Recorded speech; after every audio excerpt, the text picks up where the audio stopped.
오늘 말씀은 하나님이 소돔과 고모라에 대한 심판 계획을 아브라함에게 알려주시고 이 말씀을 듣고서 아브라함이 하나님 앞을 막아서서 중보 기도하는 내용을 우리에게 보여주고 있습니다. 이 말씀에서는 하나님 백성이 어떤 부르심을 받은 사람들인가, 그리고 또 하나님의 백성의 도리가 어떠해야 하는가가 너무나도 분명하게 잘 드러나 있습니다. 오늘 말씀을 함께 공부하면서 이 내용들을 귀 기울여 들으면서 우리에게 주시는 메시지를 함께 나누려고 합니다. 자, 먼저 하나님 백성의 부르심에 대해서 우리 같이 한번 따라해 봅시다. 하나님 백성은 천하 만민을 복되게 하라는 사명을 받았습니다. 하나님이 당신의 계획을 알려주시는 사람들입니다. 여러분, 하나님의 백성은 그 사명이 천하 만민을 복되게 하라. 따라서 하나님께서 당신의 역사를 운영하시는 계획을 알려주시는 사람들입니다. 16절 보시면 아브라함이 하나님과 천사들을 배웅하러 함께 나가는 모습입니다. 소돔과 고모라 쪽을 향해 가고 있죠. 그런데 하나님께서 길을 가시다가 중간에 갑자기 멈춰 서시더니만 이런 말씀을 하는 겁니다. 17절 여호와께서 이르시되 내가 하려는 것을 아브라함에게 숨기겠느냐. 하나님께서 당신이 하실 일을, 당신의 심판과 구원에 관한 계획을 아브라함에게 알려주시겠다는 거예요. 숨기지 않고서 알려주시겠다. 하나님의 계획을 알려주신다는 것은 놀라운 축복입니다. 온 우주의 주인이시고 역사를 주관하시는 하나님께서 당신의 구원과 심판 계획을 사람에게 알려주신다. 굉장한 축복이 아닐 수 없어요. 자, 그렇다면 왜 이런 놀라운 축복을 아브라함에게 하나님이 알려주시는 것인가? 그 이유가 18절에 소개되고 있습니다. 같이 읽어보겠습니다. 시작. 아브라함은 강대한 나라가 되고 천하 만민은 그로 말미암아 복을 받게 될 것이 아니냐. 자, 이 말씀을 보시면 아브라함에게 하나님의 이 심판과 구원에 관한 계획을 알리시는 이유는 아브라함이 강대한 나라가 되고 천하 만민은 아브라함을 통해서 복을 받게 될 것이기 때문이라고 말씀하고 있습니다. 자, 여기 강대한 나라라고 하니까 우리가 일반적으로 떠올리기 쉬운 것이 정치, 군사, 경제적으로 아주 강력한 힘을 갖고 있는 나라일 텐데요. 하지만 하나님이 말씀하고 계시는 이 강대한 나라라는 것은 바로 이어지는 말씀을 보시면 천하 만민이 복을 받게 하는 나라입니다. 우리가 일반적으로 생각하는 것처럼 강대한 나라는 정치, 군사, 경제적으로 강력한 힘을 가진 나라가 아니라 하나님이 말씀하시는 강대한 나라는 천하 만민을 복받게 하는 나라. 천하 만민을 복받게 하는 나라. 여러분, 이 생각을 분명하게 가지고 있어야 돼요. 그렇다면 이 천하 만민을 복받게 하는 나라가 어떠한 나라인가?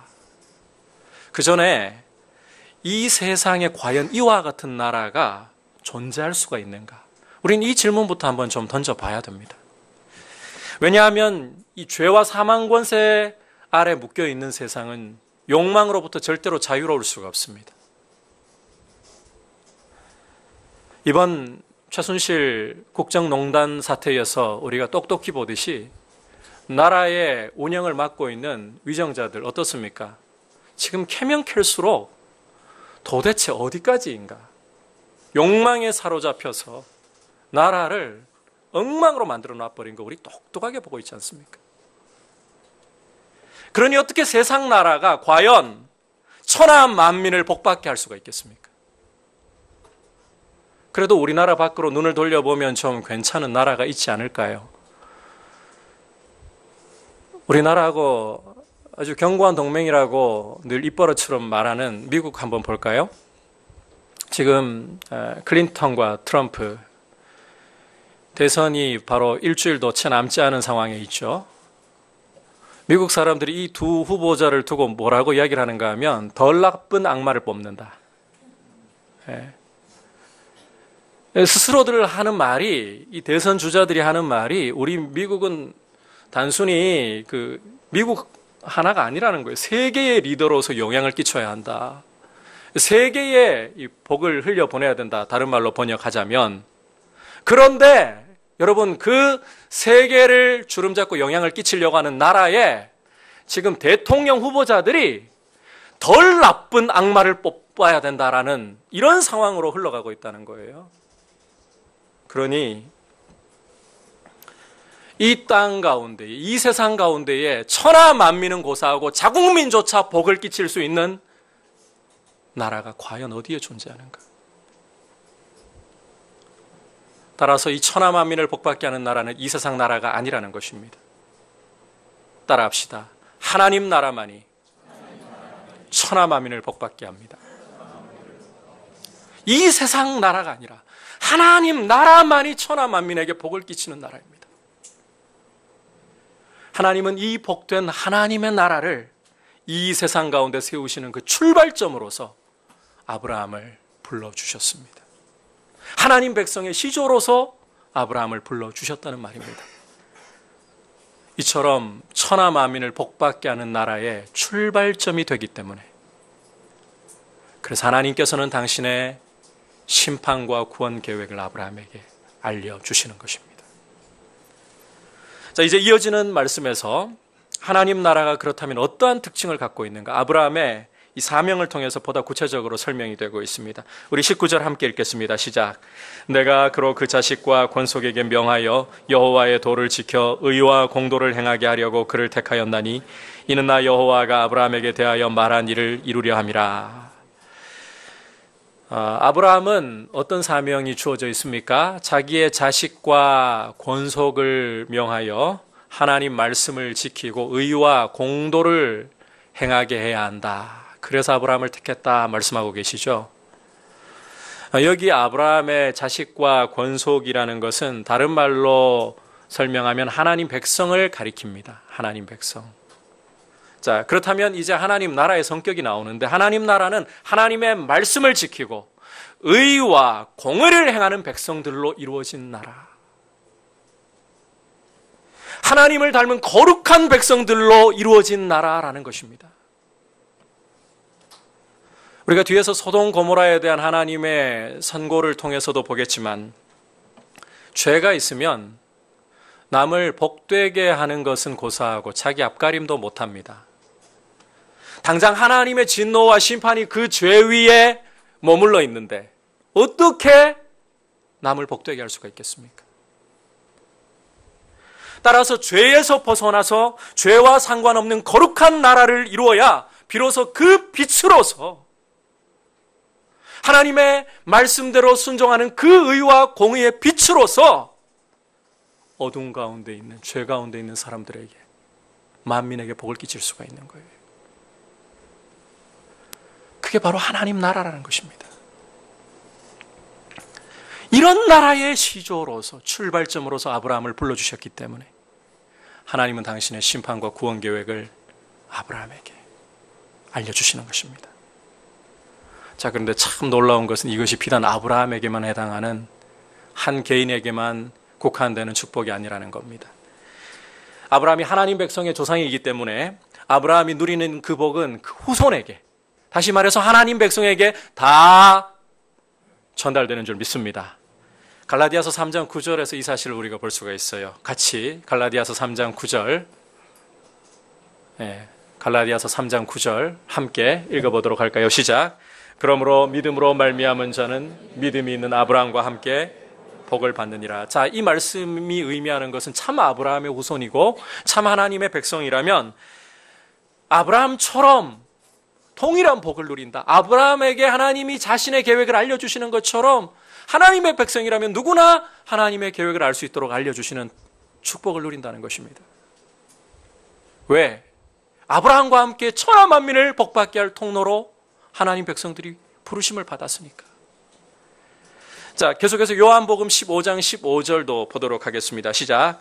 이제부터는 너희를 종이라 하지 아니하리니 종은 주인이 하는 것을 알지 못함이라.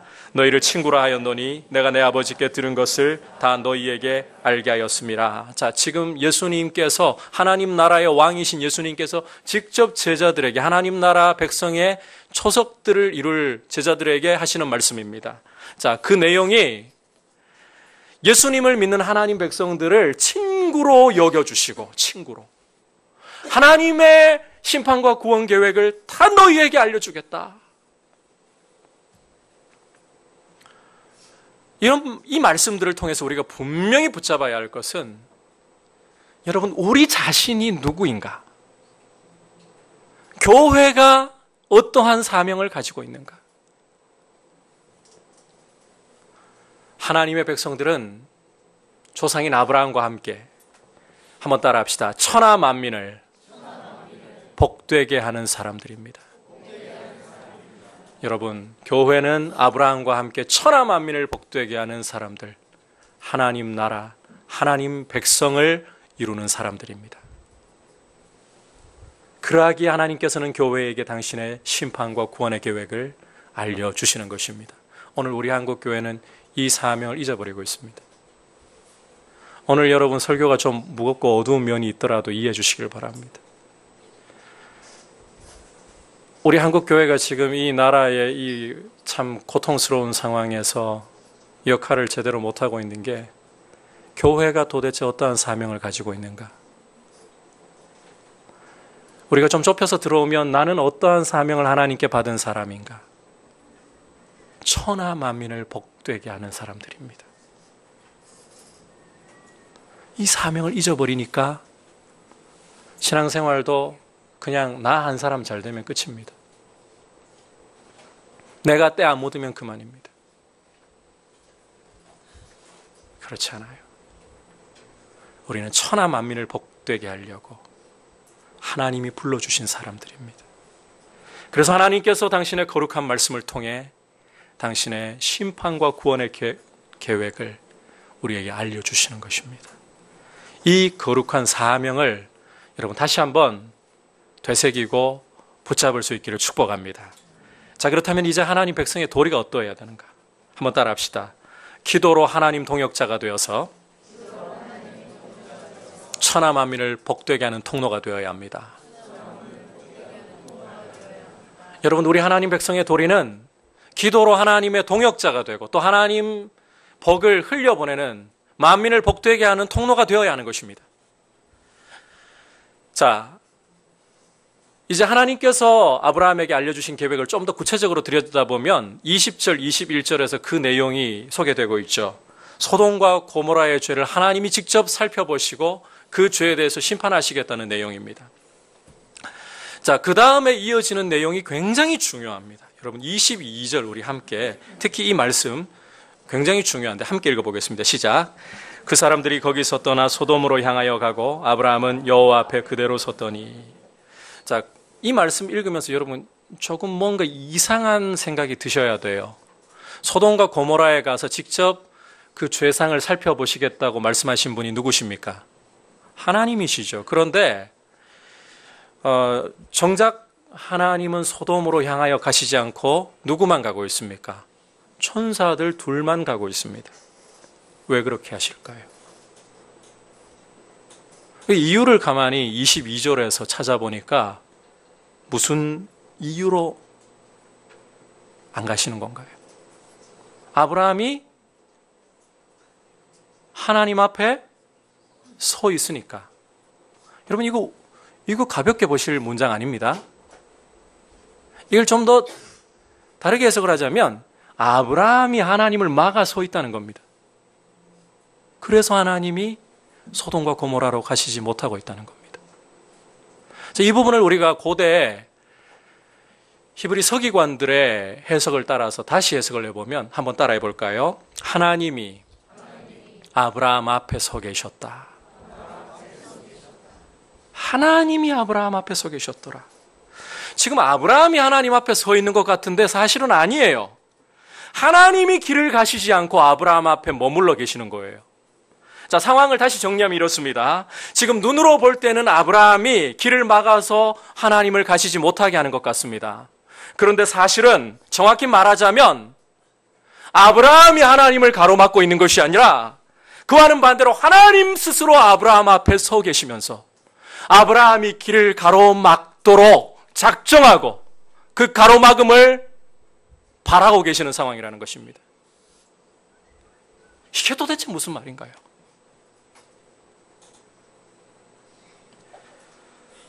여러분, 하나님은 온 우주의 주인이시고 세상을 의와 공의로 다스리시는 분이십니다. 따라서 당신이 창조하신 이 세상 가운데의 죄로 인하여서 부르짖음이 하늘에까지 닿을 때에 하나님은 이것을 그냥 괜찮아, 그럴 수도 있지 뭐 하실 수가 없습니다. 세상을 다스리는 분이 죄악을 심판하셔야 옳은 것이죠.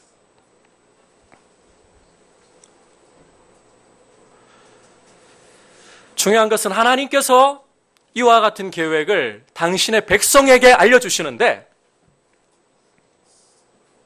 하나님 기대가 무엇이냐? 당신의 백성이 하나님을 막아서기를 원하신다는 겁니다. 하나님을 막아서라. 우리 에스겔 22장 29절에서 31절까지 말씀 함께 읽어보겠습니다. 시작.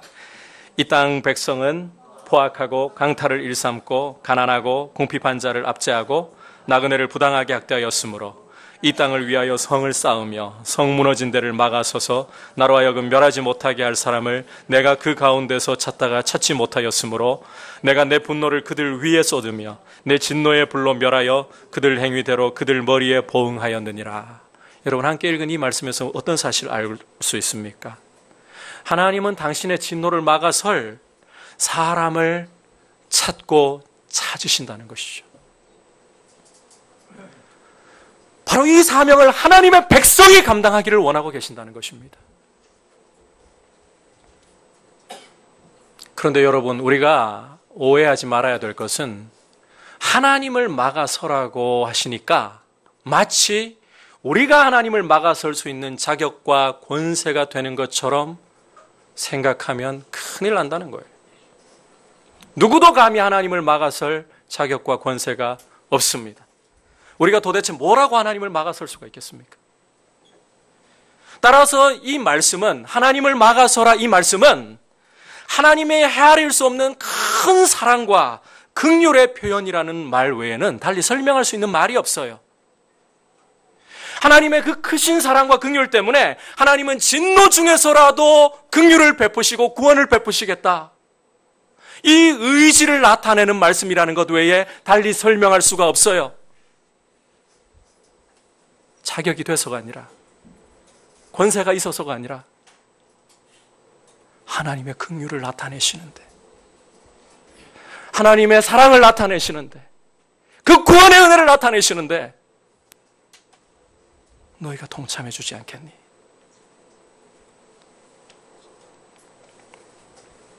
이 하나님의 의지에 하나님의 백성들이 참여해서 구원의 통로로 쓰임받으라고 부르시는 말씀입니다.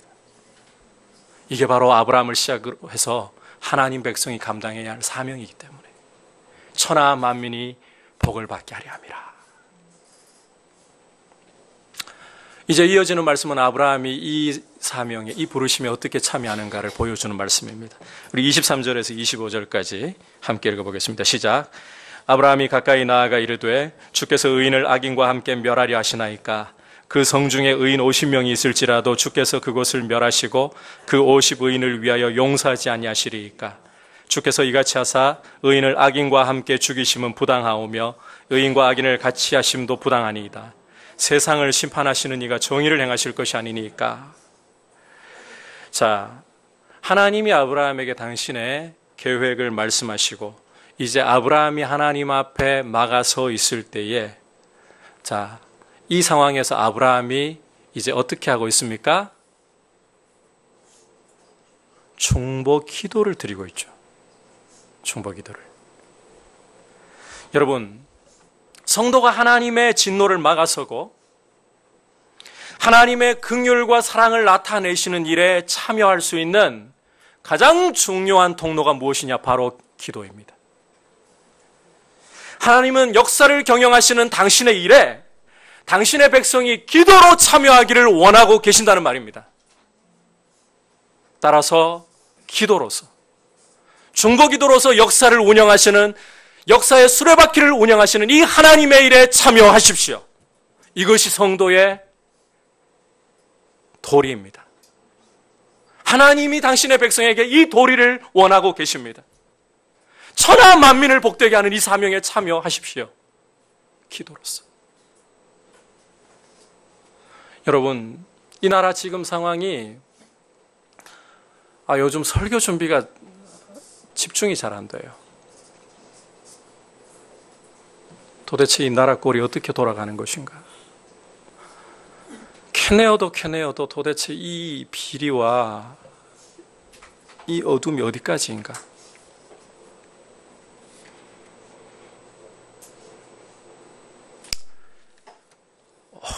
참, 이 감정이 참 설명이 안 돼요. 여러분 오죽하시겠어요?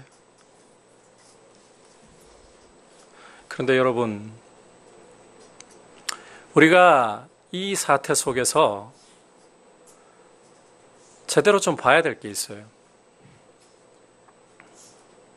지금 우리가 참 부끄러운 게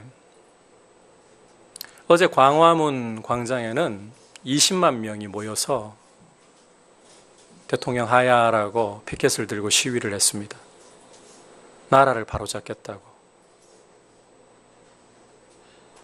그런데 우리 그리스도인들은 하나님의 역사에 동참할 수 있도록 기도의 특권을 주셨는데 우리는 그 특권을 제대로 사용하고 있지 않아요.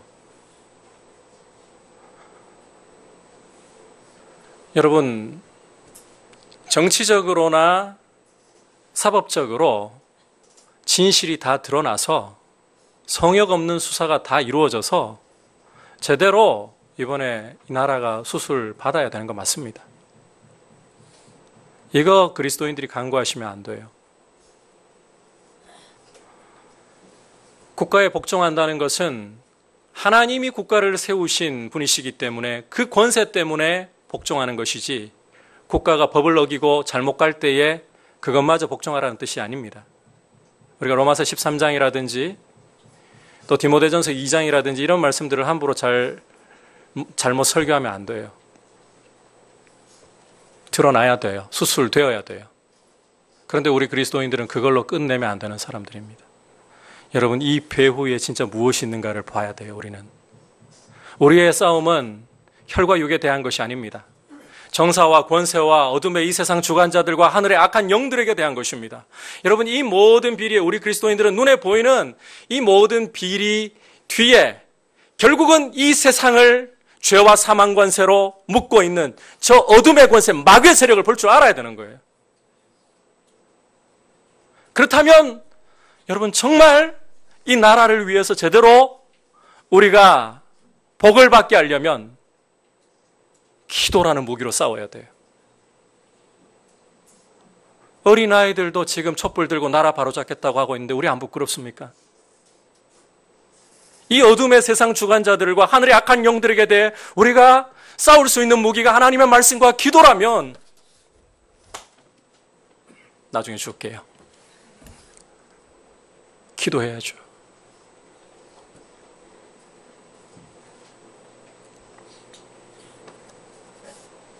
실제로 여러분, 최순실 씨 아버지인 그 최태민 씨,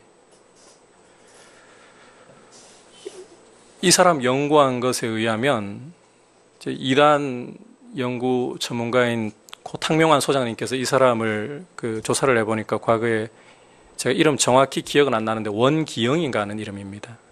어떻게 최태민이 되었을까? 사기칠 때마다 이름을 6번인가 바꿨대요. 그리고 또 한 가지 놀라운 사실이 뭔지 아십니까? 이 사람 대단한 무당입니다. 돌을 닦다가 신기를 받았는데 일반 무당들은 이 사람 근처에 못 온다 그럽니다. 과거에. 왜? 자기의 신기가 밀려나기 때문에. 이런 아버지와 딸이 지금 계속 이어가지고 이 나라 정권을 유린하고 이렇게 국정을 농단했어요.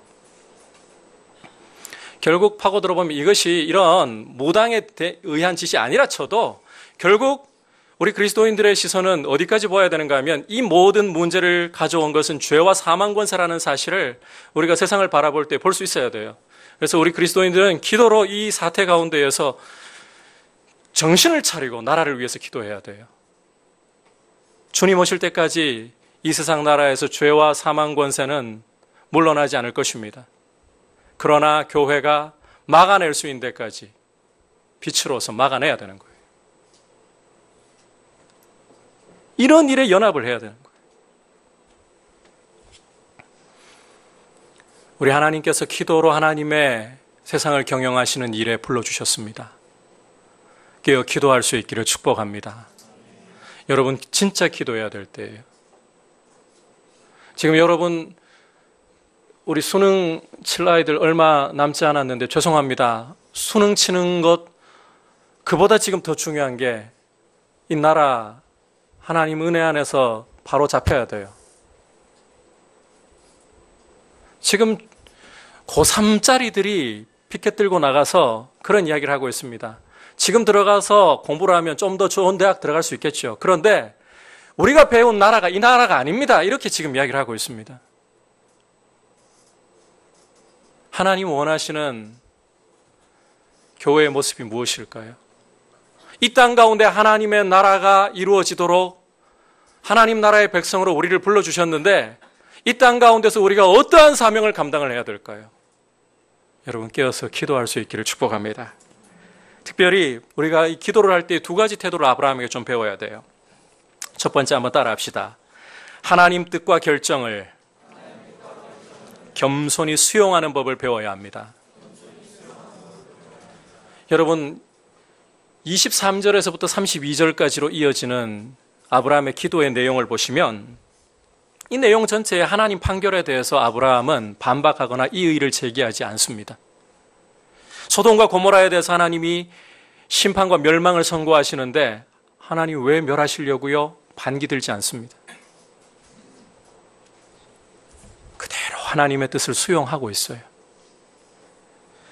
여러분 하나님 백성은 기도 가운데 하나님의 뜻을 그대로 수용하는 겸손한 태도로 하나님의 일에 참여해야 합니다. 우리가 마치 하나님 이러시면 안 돼요. 하나님 내가 원하는 이런 방식으로 문제를 해결하셔야 돼요. 거만하게 하나님을 가르치려고 들면 안 돼요. 하나님의 뜻을 알고 하나님의 계획에 참여하는 하나님 백성들은 천하 만민을 복받게 하는 사람들은 하나님이 말씀하시는 그 뜻을 겸손히 수용할 줄 알아야 돼요. 그래서 기도자의 태도는 하나님의 뜻이 무엇인가에 귀를 기울이는 태도를 가지고 있어야 된다는 거예요. 내가 원하는 욕심대로 여러분 기도하지 마십시오. 하나님의 뜻이 무엇인가를 귀 기울이십시오. 두 번째 태도는 따라합시다. 하나님 말씀과 성품을 근거로 해서 하나님의 공의와 사랑을 주장해야 합니다. 바로 이 태도를 배워야 돼요. 여러분 아브라함의 기도를 보시면 23절과 25절 그 중에서도 좀 우리가 주목해서 보시면 아브라함이 하나님께 마치 따지듯이 기도를 하고 있어요. 하나님 지금 소돔과 고모라를 심판하신다고 하시는데 그 뜻에 순종합니다. 그런데 제가 도저히 이해할 수 없는 것이 하나님은 정의를 행하셔야 되는 분 아닙니까? 그런데 의인을 악인과 함께 지금 소돔을 그냥 멸하시겠다면 고모라를 그냥 멸하시겠다면 의인을 악인과 함께 멸한다는 말씀이 되는 건데 이게 옳은 일입니까? 아브라함이 이렇게 하나님께 따지고 있어요. 여러분 이걸 제대로 우리가 좀 알고 보자면 이것은 하나님께 아브라함이 무작정 따지자고 덤비는 게 아닙니다. 오히려 하나님이 어떠한 분이신지 그분의 성품이 어떠한지 그분의 뜻이 어떠한지를 아브라함이 알고 붙들고 있기 때문에 아브라함에게서 나오고 있는 담대함이에요. 담대함.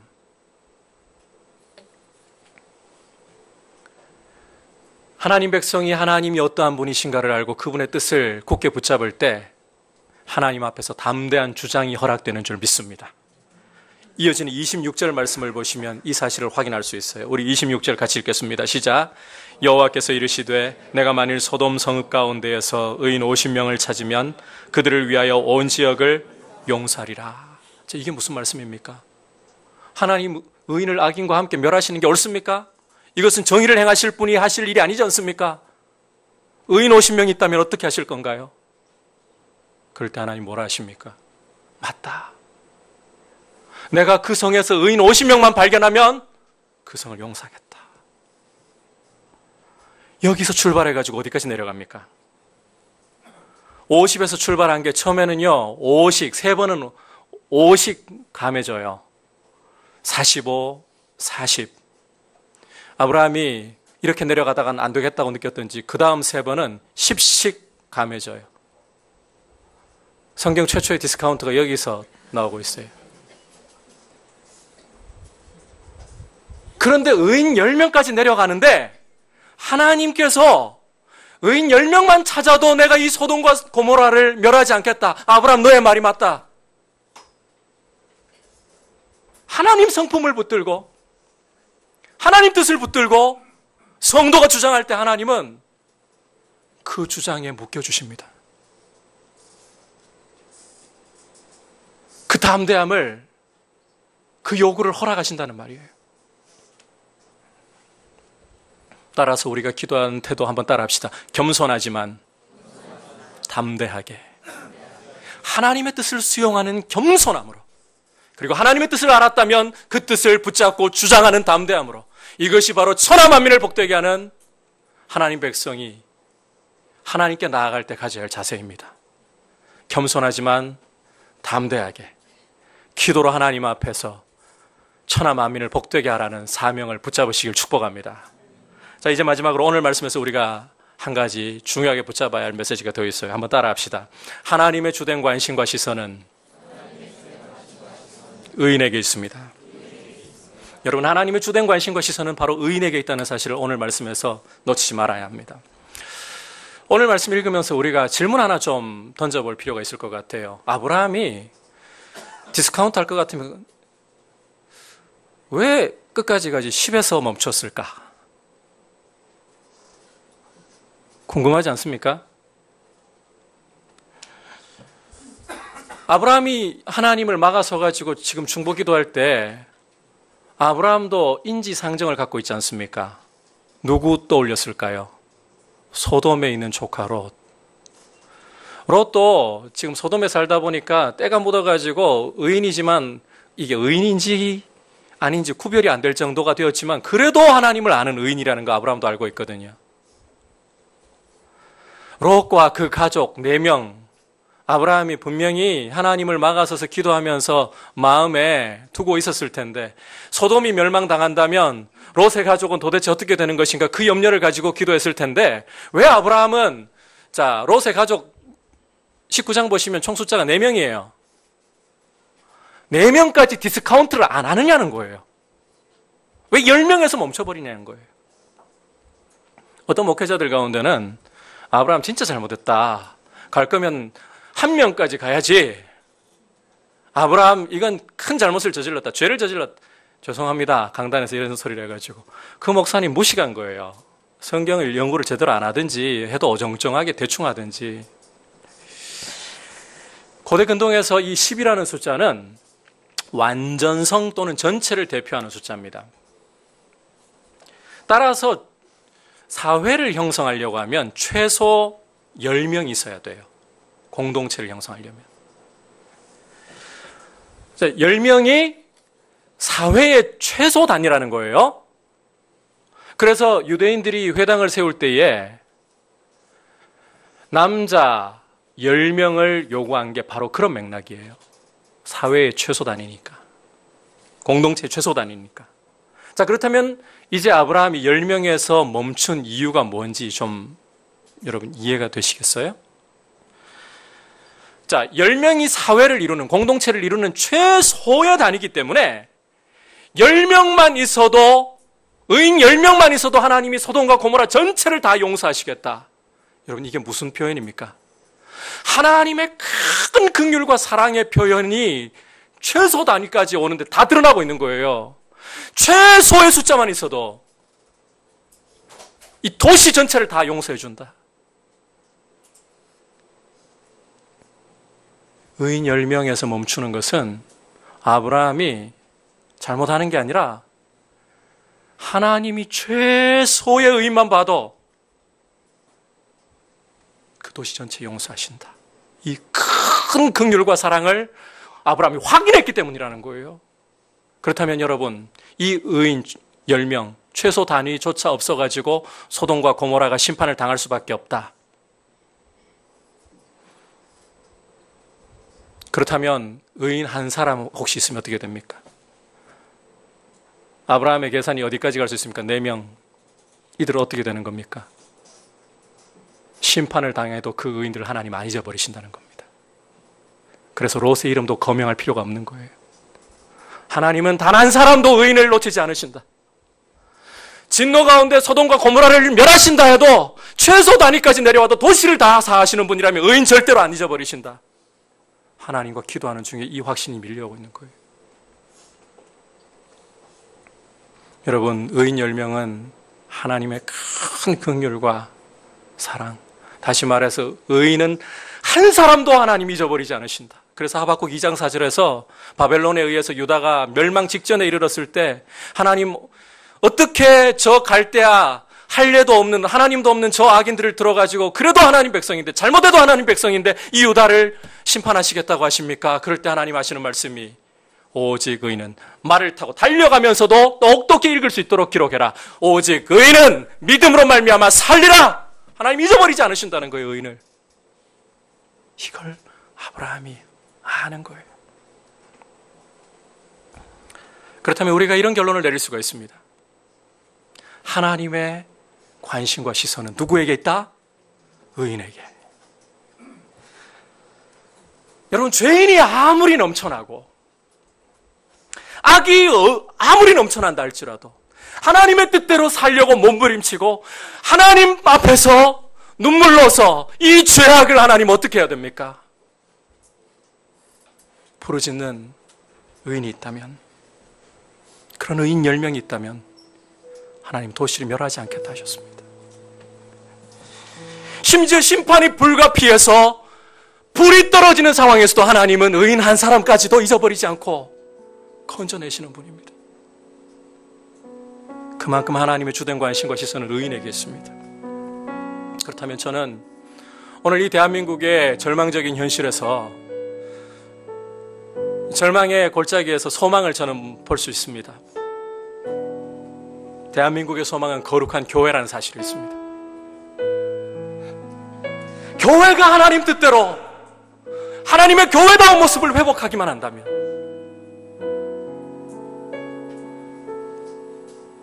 우리 교회만이라도 이 사명을 말씀을 듣고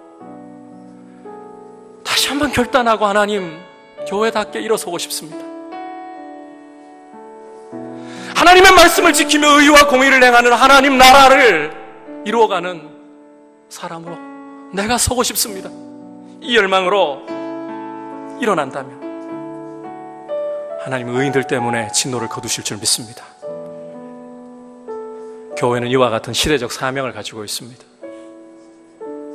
대통령이 하야 한다고 답은 아닙니다. 새로운 대통령 들어서도 또 비리는 일어날 것입니다. 그렇다면 세상의 소망은 이 어둠을 밝힐 수 있는 교회가 교회다워지는 것입니다. 하나님 시선이 의인에게 있기 때문에, 교회에게 있기 때문에. 오늘 이래서 우리 한국교회 책임 있는 거예요. 우리 목사들이 책임 있는 거예요. 여러분, 제가 오늘 이 이야기는 꼭 좀 드리고 말씀을 마무리 짓고 싶어요. 우리 목회자들이라도 유명세를 탄다고 해도 여러분, 하나님 말씀 전하는 게 아니라 강단에서 딴소리 하면 그 메시지 귀 기울이지 마십시오. 우리 눈 똑바로 뜨고 귀를 똑바로 열고 살아야 됩니다. 그리스도인들은 유명세가 중요하지 않습니다. 모 에덴교회 소모 목사님 국가조찬기도회에서 설교하는 영상을 한겨레 신문에서 녹화해서 올려놨어요. 하나님 말씀 하나도 없어요. 대통령 앞에 찬양하는 소리밖에 없어요. 그런 설교는 듣지 마십시오, 여러분.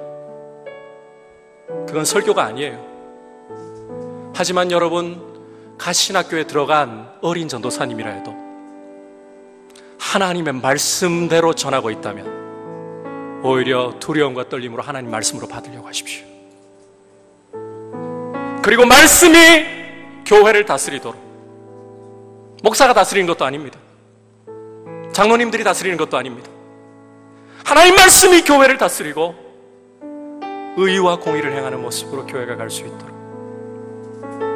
그렇다면 여러분, 절망의 골짜기에서라도 우리는 소망을 노래할 수 있습니다.